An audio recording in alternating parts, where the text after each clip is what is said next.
Well, what motivated me at the beginning is different from what sustains me right now. And I found, because the topic had been so underexplored and so ignored and minimized, that was very exciting.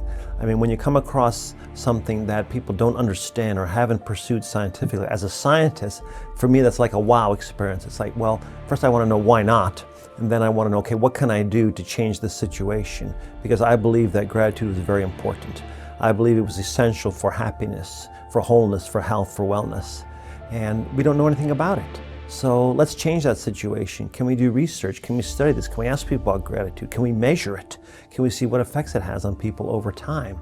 And it was amazing. Yes, the answer was yes to all those things. We could do all those things. And that was very exciting to show that we could take something that seems so modest, so intangible, a grateful thought or a thankful feeling, and study that rigorously and measure that reliably and show how it affects people's lives sustainably. That for me was like, a huge watershed event in my professional life. But then it also sustains me personally and psychologically and spiritually, because I start to look at my life differently. I start to find gifts and blessings where there used to be curses or burdens. I start to take things as granted as opposed to for granted. I tend to try to express more gratefulness than complaint, although that's still a challenge. We're still on a journey. I think everybody's on a journey spiritually.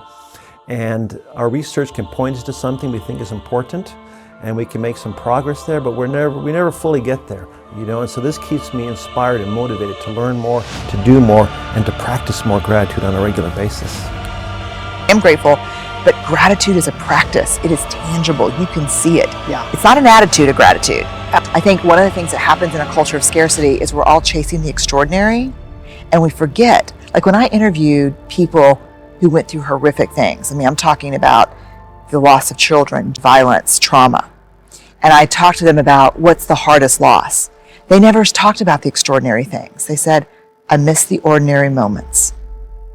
I miss hearing the screen door slam and knowing my husband's home from work. I miss hearing my kids fighting in the backyard. When you're grateful, you can't be worried.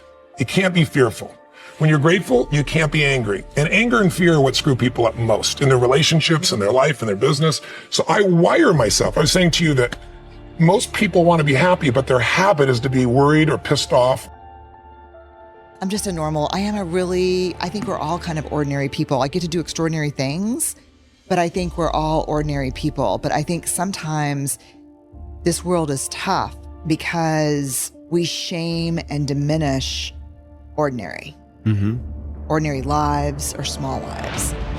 Ordinary moments are, we chase extraordinary moments instead of like being grateful for ordinary moments until hardship happens. Yeah. And then in the face of really hard stuff, illness, death, loss, the only thing we're begging for is a normal moment. How many of you, when something really great happens in your life, you sometimes lower your energy about it because you don't want to make somebody else feel bad? How many sometimes do this? What it does, it teaches your brain it's not good to feel too happy all the time. That's the wrong thing to train.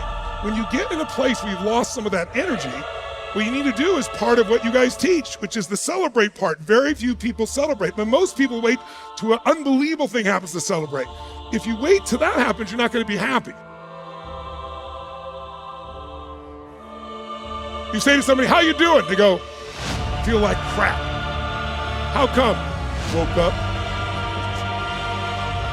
They don't need a reason. How many of you have plenty of things in your life today that if you focused on them, you could feel so grateful, so excited about your life?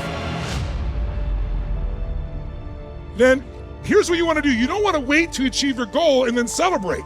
You want to celebrate so much, there's so much energy, and your goals just happen.